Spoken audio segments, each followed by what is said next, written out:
set up properly in 2008. And then, of course, you know, it was the worst possible year that you could ever set up. We'd rented an office that was too big for us. I would recommend nobody does that. Right, okay. Start small and don't move until you're building. Every phone call was cancelled. You were looking at the office thinking, I don't know how I'm going to pay these people. People that are just so gifted and have great intellectual depth that you just learn from every day and have fun with. You know, as we grew, we were able to afford and hire more and more specialists. We would have better work-life balances. You know, it was 80-hour weeks. There was nights that we slept in the office. It was a real graft for years. When you employ people, you know, you are duty-bound to pay them. Yeah, you have to be ready for that mountain to climb. Because if you set up a business and it's grown, you have probably been really tenacious. They're off looking for their next opportunity because it's too tough. And we lost 2 big clients at the one time. And that was a really hard time for us. Hang tough, you know, we'll get through this. It's not going to be easy, it's not going to be pretty. You can get through it, we've done it before. And by then you're determined that there's absolutely no way you're not coming out the other side. If you have been enjoying listening to the stories of entrepreneurs across Edinburgh, then why not subscribe? If you're on YouTube, you can hit the red button down below and hit the bell to get notifications. Or if you're listening on Spotify or Apple, then subscribe to the podcast. We hope you enjoy the show. Ali, so great to have you on. Thanks for joining us. Well, thank you for having me. So tell us a little bit about your business. Give us some context. Well, Lane, as it is now known, we've just actually done a little tweak and our rebrand. We used to be the Lane Agency, but now we're just Lane. It's what everybody called us, so we decided just to go with it.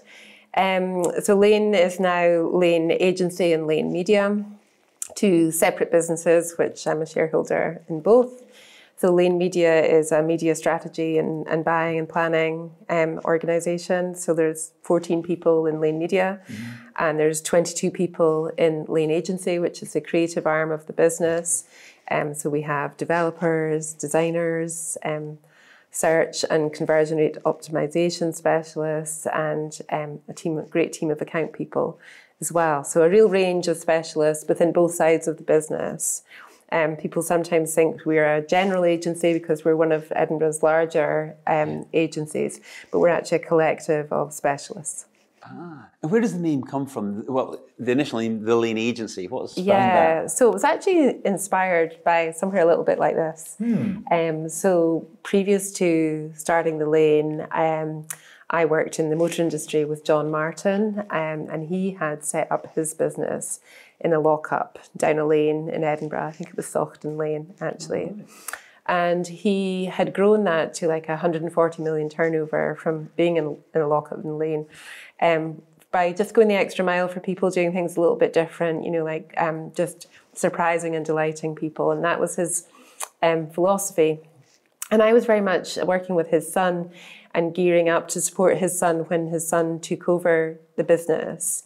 So this is in 2004. By this point, I'm on the senior team, you know, in that business. And his son passed away really suddenly playing football with my husband at the pits in Edinburgh, age 39. And he was a great friend of mine. And I was really looking forward to supporting him. And so, you know, it took a while for the business to recover from that. And then his dad said to me, I think he could tell that I had itchy feet, and said to me, you know, like, if you continue to look after me as a client, I'll help you set up, because I think you'd be brilliant at running an agency. So he gave me my overdraft and guarantees that I needed to set up. And he was my first client in Lane when we moved to Ferry Road. And a few years down the line, you know, I bought him out when we were up and running, which was the joy for him. That's the stage he wanted to see us get to. And he'd helped us set up. So yeah, that was the history. So it's a poignant history, but it's also based on the philosophy John had for clients as well. So surprise and delight, is that yeah, just sort of care, you know, care what it is. It motivates people and what they're looking for, and make that difference for them, you know. Yeah. And so, you know, it sounds like you were kind of dropped into, it was sort of like, oh, you should do this. And you were like, oh, okay, maybe I will. I had never considered it before. Okay, right. I'd never considered it. And I was running an in-house agency really there. So I hadn't really worked with other agencies. So when I set up my agency, you know, I didn't have benchmarks on from other agencies that I had worked alongside. I didn't have anything to compare it to. So very much, like it was about, I had a real passion for marketing. I was good at it. I was naturally good at strategy.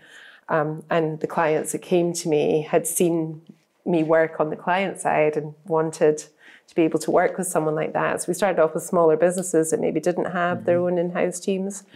And I was lucky that a couple of big motor industry clients also wanted that kind of support and hadn't been able to get it themselves, so came to us as their client. So that really gave us the scale.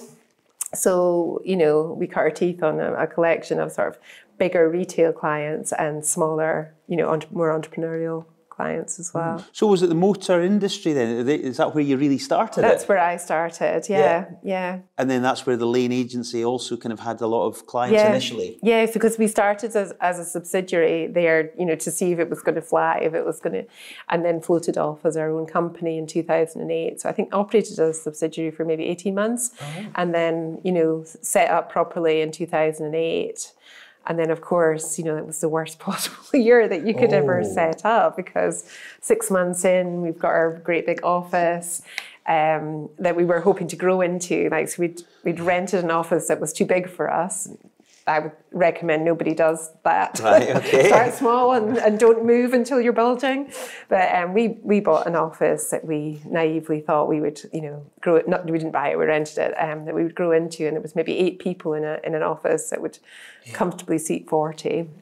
And then 2008, sort of halfway through our first year, we were going great guns, and then every phone call was cancelled. Brochure or print job that we were doing at the time, websites, it was terrifying. And, you were looking up the office thinking, I don't know how I'm going to pay these people. And by then you're sort of out on your own a little bit as well. And we were lean, apart from the big office, we were pretty lean. So we were able to get through that period and grow by staying lean. I think that taught us to be quite nimble, quite agile. It sounds like what you're describing there is almost what other people have said to us. COVID was like, every phone call was a cancellation or a, let's just pause things for now. What was going through, your kind of mind at the time? With COVID? Well, sorry, going back to 2008, which one for you was the bigger hit? I was thinking about that, actually, and I actually think 2008 was worse for me, because at that time, people didn't share like they do now. It was kind of, there was a lot more egos around, and people didn't really admit when they were, feeling challenged, when things were going badly, they didn't share that experience. And at the time, I had a business partner, at the time that didn't stay with us over the long shot. And I didn't have the support network of people with great skills in terms of finance and, new business supporting me like I do now. So when COVID hit, I had my support structure all around me, my co-directors, it was a shared experience. And everybody was in the same boat. You didn't feel like you were alone. Whereas in 2008, you had no idea whether it was as bad for other agencies, if other people were going through the same thing, But come the pandemic, we were all, other agency directors, we were all phoning each other saying, what are you going to do? And what are you doing about people? What are you doing about working from home? And giving each other advice and making sure you were aligned. So there was a lot more collaboration with COVID, and you just felt like everyone was in the same boat, so you had to make it work. And see the collaboration amongst your industry, is that something that has evolved over time, or it's just that when in the early stages you weren't part of that, you didn't know enough? Maybe, I'm not sure. I've got some people that I really collaborate with, especially other female business owners that I really admire, and that I would pick up the phone to if I was having a business problem and say, hey, how have you dealt with this? And I see that collaboration going on around me. And when we set up, we hadn't come from an agency background, and there was a little bit of a snobbishness around that, and people thinking that maybe we would fail, because we'd come from client side. So maybe I just didn't have that support network at that time. So when you began then, you know, around about 2008, obviously were you kind of full service? You were doing brochures, or was it just kind of reacting to? Yeah, no, we kind of were, because I bought all the media in those days. So, you know, I was still media planning and buying in my own way at that point. And we had designers and developers already within our team. So we were full service at that time. So it just came naturally to me to be a full service agency. Like, our clients really enjoy being able to come to one place and meet with different specialists within the team on one day. You know, they maybe camp out in our office for a day, and they meet their search team, and they meet their brand team, and they meet, you know, they talk about their media buying, and it's really efficient for them that we're all together. Yeah. And how has your thought changed then, or has it changed as time has gone on? You know, how has that evolved to where you are now? In terms of the full service side of things? Well, it hasn't really, I guess. The one thing that's amazing of being in-house versus an agency is that as an agency, you just attract higher caliber people that really thrive on creativity and variety. And, you know, compared to in-house, it's challenging to recruit those people in-house, because at the end of the day, you can only offer one product, you know, one product range, one service, and it gets tiresome for really creative people. So the joy of agency versus in-house is really that you attract such amazing talent, you know, people that are just so gifted and have great intellectual depth that you just learn from every day and have fun with. So, you know, and that was the joy of, you know, agency versus in-house. And then just meeting, you know, as we grew, we were able to afford and hire more and more specialists. So people that have more and more and greater depth of knowledge in each of their fields. And that's really a great thing, because we do lots of, you know, knowledge shares and things so that more of the team can understand better about their specialism.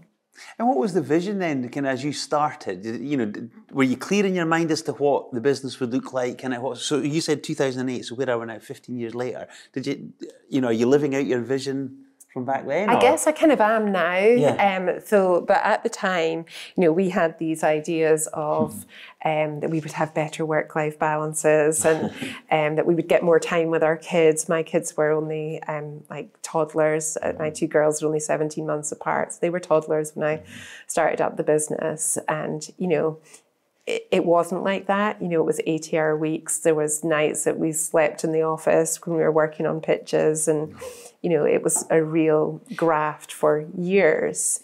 And I think that's a mistake some people do make when they set up a business. And, you know, there's a real difference between a lifestyle business and a business that employs people.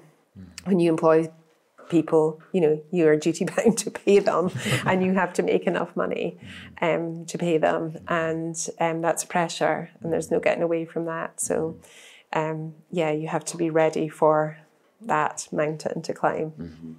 Yeah. I was just going to say around the culture element then. So you know, you're growing, you're hiring people. How protective of you, you know, were you as you grew back, you know, probably what, 2010, 12 through then, of the culture, because it plays such a big role now. So how was that from the beginning? What does that look like for you? Yeah, I mean, it's funny because we talk about this quite a lot as a management team now, because I think the guys that are working with me now at board level and our senior leadership team are much better at culture than I was. And that I was always about the client, you know, like, and more interested in the, you know, the strategic problem, the business problem, and really excited about the, you know, marketing solution to those problems, and getting a company that maybe hadn't invested in brand or marketing to invest for the first time was really exciting for me. And so I was very client focused and not as, you know, team focused as, you know, our business is now. But, you know, the ones that were with me back then say that, you know, that culture of sort of drive and hard work, but also being really kind and nice to people and caring about them, you know, was where the culture started. But nowadays, Chris and Barry, so Barry runs the media agency, and Chris runs the creative agency with Ian. They really, you know, they really invest a lot of time in culture, and culture is all important to them. And so I would say I'm learning more about culture from them than I had right in the beginning, being completely honest. And when you say invest in culture, what does that practically look like for you guys? It's just the team is all important to them.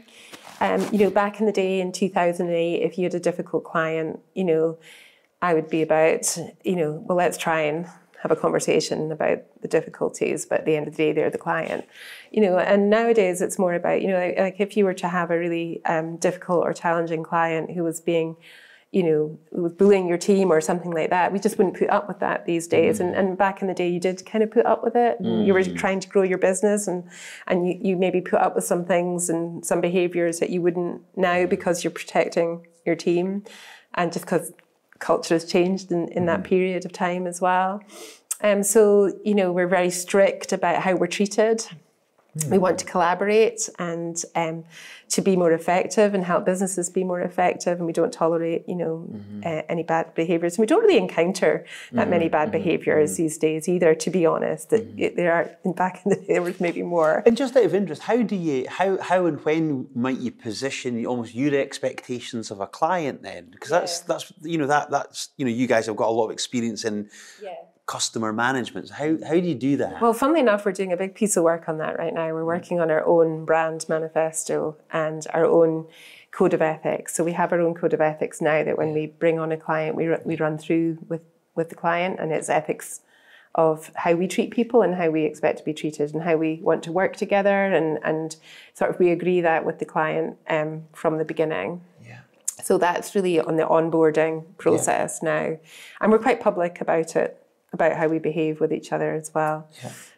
So yeah, with the client, it would be done at the sort of terms of business stage that we'd be talking about, or even maybe in a tissue meeting, which we would have before a pitch. A tissue meeting. Oh, what's so that? That's when you. Well, we try and insist on that. So rather than, you know, if somebody contacts us and they say we'd like you to propose for a piece of business, or we'd like you to engage in a pitch. And we try to avoid pitches. We don't like pitches. We prefer conversations, not presentations. And, you know, so we would generally try and insist on a tissue meeting. It just basically means face-to-face, in person. You know, actually tell us your brief face-to-face. You know, don't just send us a document.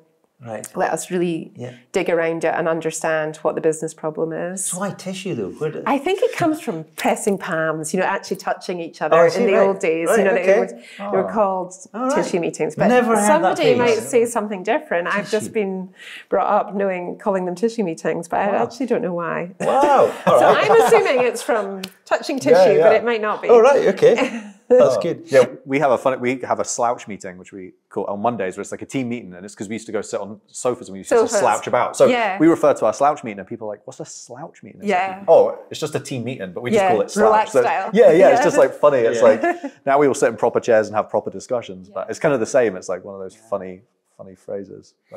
And can I just, sorry, I'm really interested in the code of ethics and that at that onboarding stage as well. So you guys are clear around the manifesto, and what does that look like and feel like with the client as well? Because, you know, do they do something similar to you, with you? Do they, or are they? Yeah, it just depends on the scale of the client, what kind of client. You know, like if you've got maybe a bigger public sector type client, you know, they're really much more into sort of your going through all those stages of the onboarding. And you're working with another entrepreneur, you know, like an amazing owner-driven, you know, food and drink brand, for example. They might not do any of those stages. You know, they might just say to us, "We like your work. You know, we want to work with you," and we just get started, and it evolves. It depends on the stages you go through.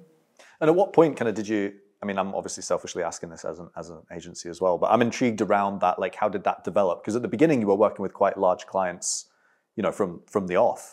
You know, was that a process that you developed to build in these sort of more legal documents? You know, what did that look like for you as you progressed through? Yeah, I mean, definitely I was never particularly good on the process side of things. It was always about, you know, the strategy, the tactics, you know, and getting going and getting started for a client. But over time, as we've grown, you know, you learn through mistakes really that you need those kind of protections in place, and you need those agreements. People sometimes need to refer to them, and you know, so we have built in things like time management systems, and you know, we have retainer trackers, terms of business, quarterly reviews, weekly meetings, you know, annual reviews, effectiveness check-ins, all of these things that really look back on what you agreed at the outset and if you've achieved those things or overachieved, which is what we're always aiming to do.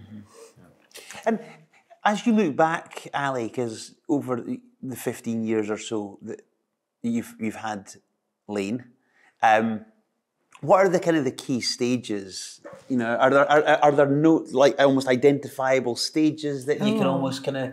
That's a good question. I always say about having your own business that, you know, it's a 3 years cyclical, that you have a great year and you have an okay year and then you have a shit year and then you go back to have a great year. And it seems to feel like that, you know. Oh, really? Yeah, but then it just goes up. Well, for us, it's gone up overall, you know, like the line is good overall. But I was reflecting on that actually when COVID hit, because we were just absolutely flying, you know, having a great year, a great couple of years, and then boom, you know, scary sort of dip, and then actually did really well coming out of, you know, like through COVID and coming out the other side. Right.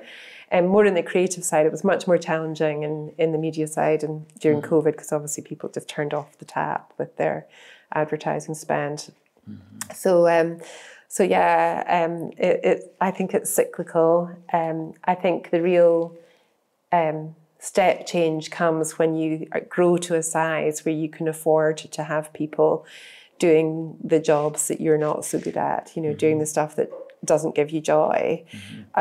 Because to start with, when you're running a small business like you're doing at the moment, you're kind of having to do everything.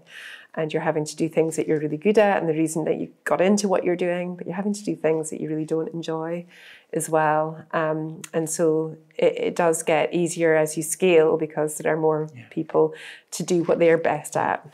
And what were some of the first things that you kind of almost managed to offload to others? Can you remember? Yeah, well, finance I've never been wonderful at, and Chris and Donna and my team might do the majority of that, and they're amazing at it. Chris has made us very efficient as well as, you know, effective, which is good. So they do that. And actually, like things like HR, you know, like I was very organic about it, and it's, you know, we've made sure that we do that really, really well now and that everybody gets checked in on things. So again, that got picked up. I'm trying to think what else. And actually then as the agency grew and I met Barry and we decided to split the agency, you know, like create the two separate businesses to allow Barry to bring in his consultancy that he had at the time. You know, media had grown for us to the stage where, you know, I maybe had a couple of people working in media. I can't remember how many were in the team at the time, but I was starting to feel vulnerable, you know, because it was growing to a stage where we needed better experts, bigger experts, and Barry came in and helped run that. So that was a kind of key change for us. I can't remember when that was, maybe 2016, I think. Oh, right, I see. Yeah. So he had already got, a buying, kind of a media buying. Yeah, so he had come from a small agency and he was at the time running a little consultancy. Yeah. And he was working for us like 2.5 days a week. And he was basing his consultancy out of our offices. So we had quite a long time to build a relationship and realise that we were going to work together really well. And we separated out the media business. So it's been really good. And lately, he's bought out my majority share. Last year, I'm still a shareholder. I'm still a joint managing director with him, but I'm more on a non-exec business, and that's been a joy as well to see. You know, that was always the plan, that had a vision attached to it. Yeah. And what was that like then? Kind of, because obviously you started it on your own, okay, with the help of John Martin, I guess, initially, but, you know, bringing Barry in, how did that change the dynamic? Well, because he'd been there for a few years, it didn't really change anything. The team within the media team were already reporting to Barry. You know, they weren't reporting to me. I had a very light touch on it. So it really didn't change anything on a day-to-day basis. And behind the scenes, you know, it was Barry and I had to get through that stage, you know, and but there was no, it was easy. It was relatively easy, and it helped me achieve, you know, my life goals as well, because I was able to go on and invest in my new business as well, which was more of a passion project. So, you know, that's kind of, it's all worked out really, really well. So for both of us, you know, it's been good. Yeah. How important has it been for you surrounding yourself with good people who are sort of like digging as deep as you have been? You know, talk about those kind of folk that you found on the journey that kind of helped you get to where you were. Well, I think that's the thing. Like we've got 4 public-facing values within Lane. It's talent, truth, tenacity, and team. And tenacity is the really important one to me, because if you set up a business, you know, you have, and it's grown, you have probably been really tenacious, like really had to dig deep, work lots of hours, you know, and put yourself in quite a high risk, vulnerable position to do that. And when the going gets tough, you know, and you look to the sides of you, you want to see that other people are digging with you. And sometimes that's surprising. You know, sometimes people that you think are really strong and you know that they're with you for the long haul, or they're off looking for their next opportunity because it's too tough. And some other people surprise you because they're there and they're in it with you, and they're going to come out the other side. And those are the people that I go on to sort of reward and want to work with, because you need to know that they're going to be there, not just when the going's good, you know, when it's tough as well. What was the process? Talent, truth, tenacity, and teams. Did I get it right? Yeah. We had to really fight hard to whittle those down to 4.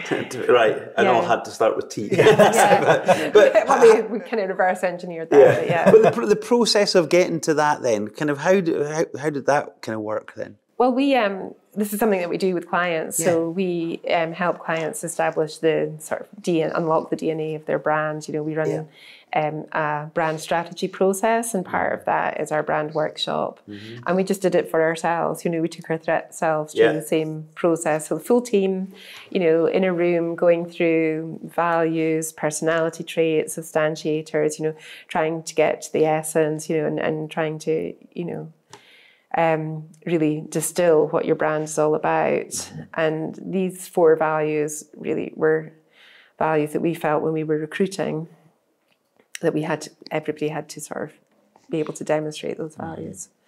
Do you know, I'm smiling just now because in my office at Swanston, I've got, I don't know why, but I seem to litter it with kind of just stuff around me, but I've got a little miniature pair of clogs.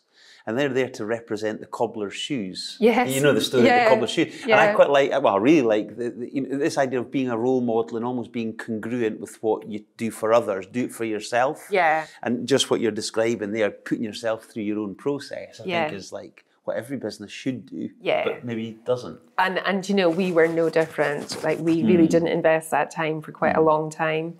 We were so busy, you know, looking after clients that we didn't spend that time on ourselves.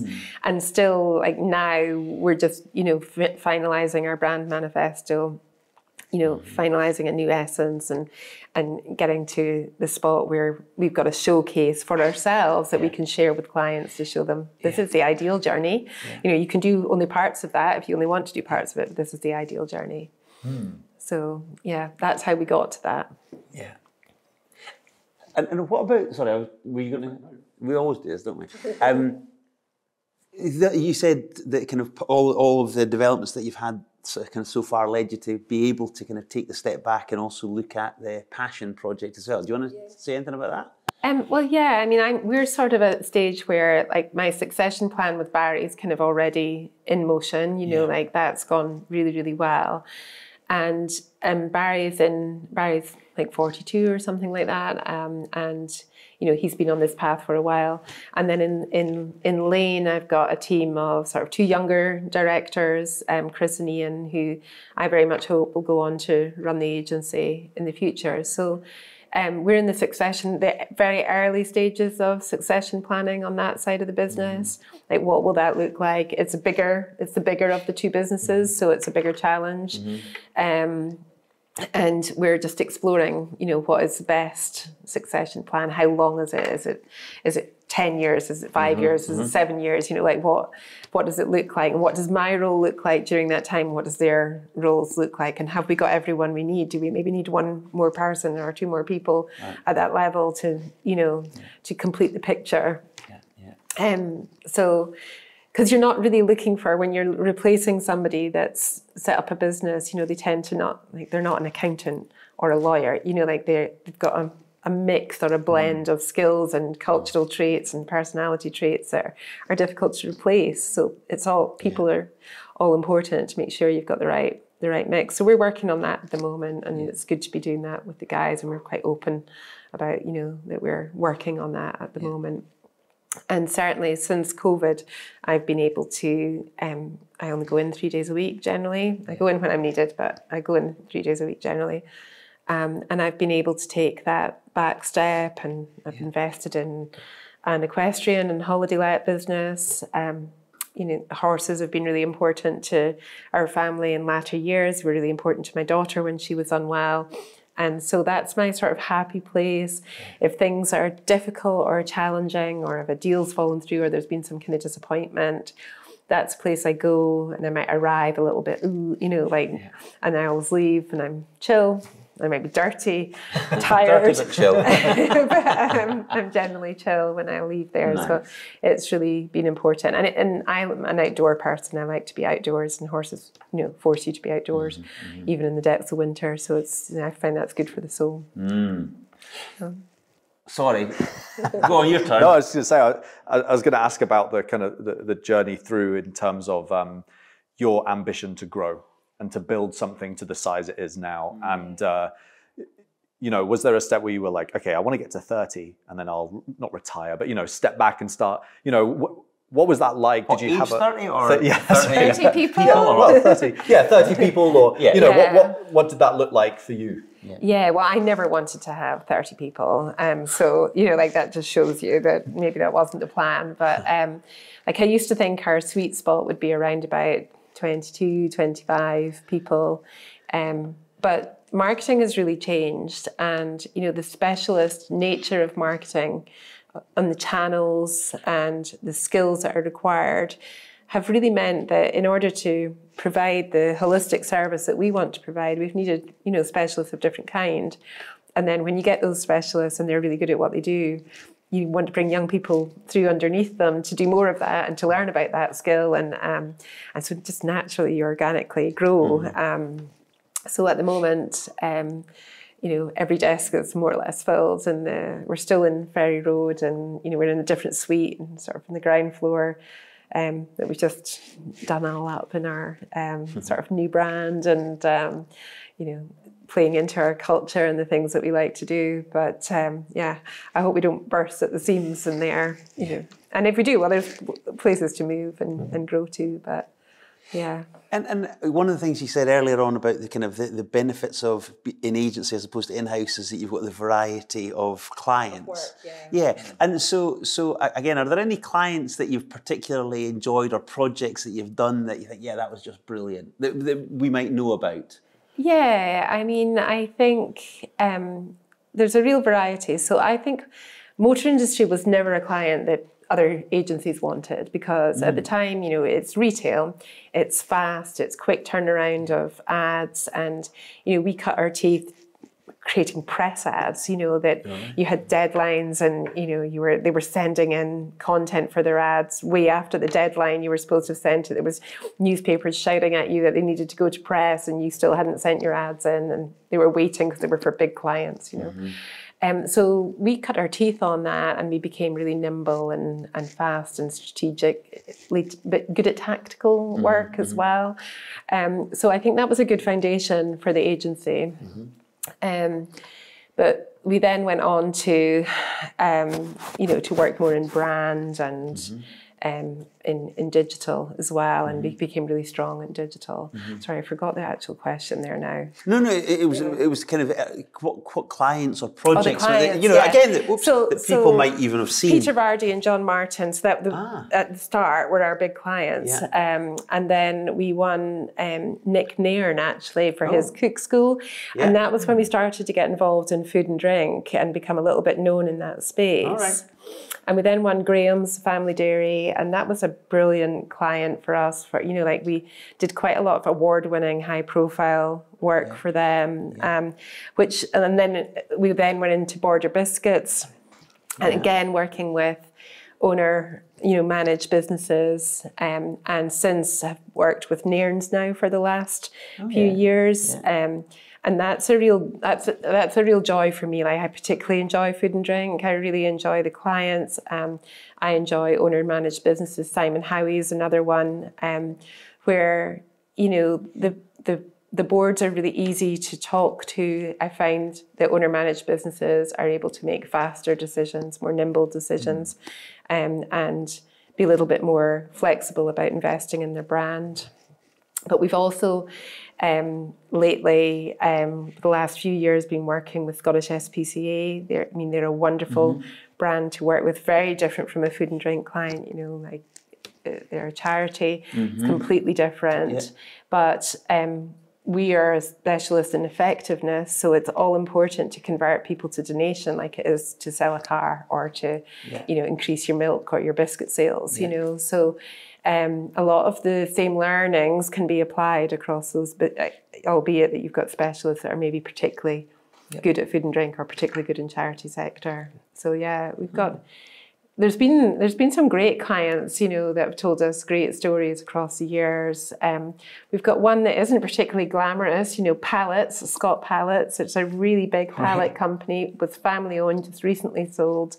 And that's been a real joy as well to work with them and just help them with their employer brand and to grow and to prepare for sales. So it's just so varied. I think that's the thing, that you're not bound by sector or by type of work. You know, I couldn't help but notice the first two names that you gave there, Nick, Nairn and Graham's. We spoke just earlier, didn't we, about Stirling University? Yes. And Bridge of Allen. Bridge of of course, Allen, both of those are businesses in Bridge of Allen. In Bridge of Allen now, absolutely. Yeah. Actually, I think he's just reopened the restaurant, I think. Yeah, literally in the last couple of days. Yeah. Yeah, look at that. Interesting. I was wondering...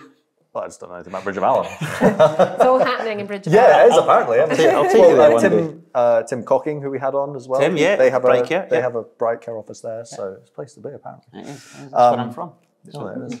I want to ask you around kind of the losing clients area, because that must be particularly tough if you've worked with a client for years and years, and you've seen progress, and then it kind of gets to the, you know, what are some of the frustrations that kind of sit for you around that space? Well, you can be very self-reflective when you lose a client and think, well, you know, we take it quite personally. But in the majority of occasions that you lose a client, that we've found anyway, at the scale that we're at and the kind of clients we work with, we've generally lost clients when our key contact has left. And that can be really frustrating because you've wrapped around them, you've helped them grow the brand, you've given it your all, and you've built this amazing relationship. And for one reason or another, you know, they move on. And when somebody new comes in, much as you want to build a new relationship with them, and you've got so much intelligence to bring to the table about the brand that they're coming into, they sometimes come in with a team from somewhere else. You know, like they travel with their own team, and so that's probably the biggest disappointment when that happens, when you're really invested and you're ousted through no fault of your own, you know, just circumstance. So those are the main situations that we would lose a client. The worst situation to lose a client is because you serviced it badly. I mean, that's just really disappointment, and that does cause a complete post-mortem in our business around how can we do better, you know. But that's quite rare. It's generally the former situation.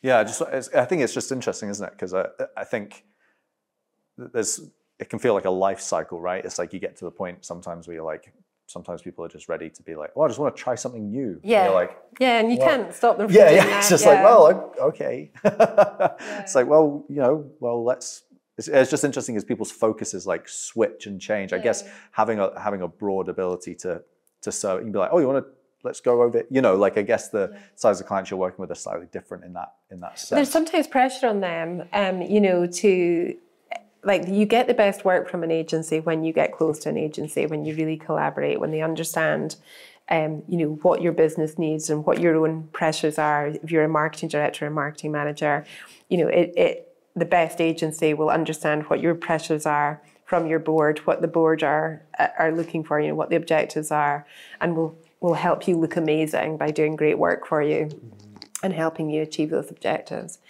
But there can also be pressure, like if you've been working with a client for a long time, there can be pressure from the board to say, well, you're getting a bit close to that agency, or, you know, you've been with them for 3 years, maybe you should change. And that can be really short-sighted, because you really need to look at what the downtime is when you change, you know, when you switch, and what you lose, you know, rather than alongside what you might gain from a switch. Yeah, I think that's what I was trying to touch on, is that element, isn't it? It's like just somebody who maybe isn't in the mix just decides, oh, we're going to switch, or you're going to switch now, and it's like, what? Like, why? Like, it's definitely the downside. You know, it doesn't happen that often. But we are, alongside our long-standing retained clients, you know, we do project work. So we'll maybe be brought in to do specifically a project on brand, or specifically a new website. And we're not, you know, doing anything else, or we're working alongside other agencies. And sometimes they might come back to you to appoint you to do ongoing work or a separate project because they've liked how you've done that one. So that's an opportunity as well. What brings you joy then in your business most? Well, I was thinking about that, you know, like obviously we love, you know, for me, it's not about awards, you know, like I'm not a big awards ceremony person, but generally the awards that we enter are based on effectiveness. So it'll tend to be when we've had a really, really, you know, standout result. So that definitely brings joy. But I think individually looking back, it's seeing people grow. Like I've got quite a few people with me that started off as an account manager or a designer, and they're now in the senior leadership team, or they're maybe even in the succession planning process. And that's really amazing to see how they've grown and developed, and how it's benefited them and their families, and you know, that they've really found their wings. That's really happy. And one of the other things that gives me joy practically every week now is our huddle that happens on a Monday morning at 9:30, like online and in person. And we share the whole agency every Monday morning, like logs into it. And, you know, it wouldn't have been something that I would have encouraged us to do, you know, like that wouldn't have been my bag, but I think it was, you know, Chris and Barry, and they wanted to do something like that. And there's a chap called Paul in our team who's a real live wire. And so every Monday morning, Paul's coordinated the huddle, and we have somebody from the creative team talking about recent creative work. And we have somebody from the media team talking about some inspiring new channel and way of doing something. We have so there's an element of learning, there's an element of showcasing work that we're working on or have just completed. And, you know, every week a different presenter gets picked from each team. So every week it'll be like, oh, right, okay, Emily and Nick, you're on next week. And these can be people that have just joined us or are relatively junior, or it can be senior people, but everybody takes a turn of doing it. And so everybody, you get to know everybody and you get surprises. And I try not to miss that, you know, like I'm fed up if I miss that on a Monday morning. Yeah, brilliant. Yeah, it's really good. It's big, called the huddle. Yeah, big huddle, isn't it? If it's the whole agency. Yeah. And then every day there's traffic meetings. I mean, I don't go to those, but the huddle's really important because it's across both agencies. What do you call them? Traffic meetings? Traffic meetings, yeah. Oh, God. Tissue meetings, traffic meetings. Yeah. OTs as well. I know, actually. Yeah, I didn't notice that. Yeah, so traffic meetings are simply just, it's old school traffic and production. So it's basically who's working on what. We book the designer's hours, book the developer's hours, you know, you book the strategist's hours in for your client, and there'll be a little tussle every day about who's getting what hours because somebody's project's more urgent than the next person's project, and they'll slog it out over, you know, who's getting what hours. Right. And so they do that I don't go to those anymore, but they're quite good as well. They're very stand-up meetings, you know, sort of 15 minutes, planning the day, planning the week of deliveries. Amazing. I've got a quick, you might be kind of on your quick fires in a minute, Alex, but I've got a question, which is, you've almost gone kind of the full journey then. So from starting the business, kind of growing it successfully, winning some awards. You won some recently. Yes, yeah. And stepping back and almost going into the next business as well. Yeah. As you look back, what would you say are the traits or the characteristics that you think have been important to kind of almost, or for business owners, I guess, in general, to be successful? I mean, what? Yeah, what would they be? You know, like we've got entrepreneurialism as and intrapreneurialism as a trait that we look for when we're recruiting. And for me, you do have to be tough to be an entrepreneur. You have to be really resilient and really resourceful. And you know, you can't go into it looking for an easier life. It's just never going to be an easier life. It just isn't. And there's an element of taking risks, and you have to be able to take personal and professional risks in order to succeed. And I think that's the hardest one to teach. You know, you can get people within the business that are all of those other things: resourceful, resilient, talented, you know, honest, all of those things that are important to me. But resilience and risk-taking is probably the hardest one to teach. Mm-hmm. And recognising it's hard, I mean, what things kind of maybe have you done that maybe has helped develop risk-taking and resilience in others? I think going through, you know, going through 2008, going through COVID, going through the downturns when, you know, there was maybe a period around about 2016 when we had exactly that situation I was describing to you, where key contact moved on and we lost 2 big clients at the one time. And that was a really hard time for us. And it was really looking at, you know, and coaching others about, you know, hang tough, you know, we'll get through this. It's not going to be easy. It's not going to be pretty. You know, there's going to be cuts or whatever that are hard to take, but we can get through it. We've done it before. And I think the thing is, when you get to this age, you've generally done it, you know, a 15-year-old business, you've generally done that 2 or 3 times, you know, in your existence. So you're able to tell people and reassure people about coming out the other side, because you have come out the other side several times, and by then you're determined that there's absolutely no way you're not coming out the other side because you've done it so often. So that's I think that's the tougher part, you know, and something that you just need to coach people through. So it's almost that perspective of, okay, the experience that you've got over the years, you can zone back out to look at it and coach people, and that helps the resilience. What about the risk-taking side of it, though? You probably need to ask me that in a couple of years, I think, you know, so, because I guess not many people really, when they're employees, have to take great risks, you know, so as people become company directors, that's when there are more risks involved. So the biggest risk, you know, maybe a team member has to take is to decide not to take a new job doing X on a higher salary and to stay with the agency for, you know, growth. You know, that's kind of taking a risk and believing in, I'm going to be happier here. I will get looked after in the long term. I will still achieve growth. So the risk is perhaps to stay, you know. And it's helping them to take that risk. And that has to be right for them and for us, you know, like they have to want to do that. But I think for people buying into businesses and for people taking over businesses or starting businesses, it's about understanding that nobody's going to hand it to you on a plate. You know, like you might get help and support, but at some point or other, you have to take your own personal risk to do it.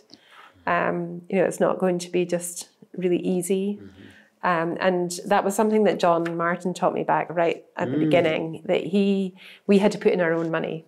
You know, he said he would support us, but we had to match, you know, we had to put in our own money as well. And, you know, we were young, big mortgages, you know, strapped for cash, and had to put in our own money at that time. And also not have a guaranteed salary, you know, not to know that you might not be able to pay yourself. You'd have to pay others first. So those kind of, that's not easy, you know, to do. And it's not easy to do during an economic crisis, for sure. So, and I, you know, you have to have a partner that, I wouldn't say that you have to have a partner that supports you, but you have to have a partner who understands that the bigger gains will come if you take the risks. And, you know, nothing easy, you know, nothing great is easy, is it? You know, it's hard. And so having said all that then, so wind back the clock, would you do it again? Oh, absolutely. You know, like I have really loved it. You know, I probably for many, many years could have made a lot more money a lot easier than I actually have. But it's been so fulfilling, and I've met so many amazing people. I still meet amazing people, and still got inspiring young people within the organisation that you learn from and with every day. So yeah, no 2 days are the same. Yeah. I have never been bored in my life, and I've never not wanted to go to work. So I can't imagine what that's like. Well, you just reminded me of a phrase, Michael Heppel. He says, only boring people get bored. So I like that one. Maybe that's true. Yeah. So you're not boring. Good. This has been amazing. Not boring. Yeah, and not boring. But to finish, we ask every guest, what is your guiding principle in business? Oh, my guiding principle in business. I think I did think about this, and I can't actually remember what I said. I think it's like be tenacious, be audacious, like be your true self, be honest, be bold, be brave. Amazing. Ali, thank you so much for coming on and sharing your story, and good luck in the future. Yeah, it's You're great. very welcome. Thank you.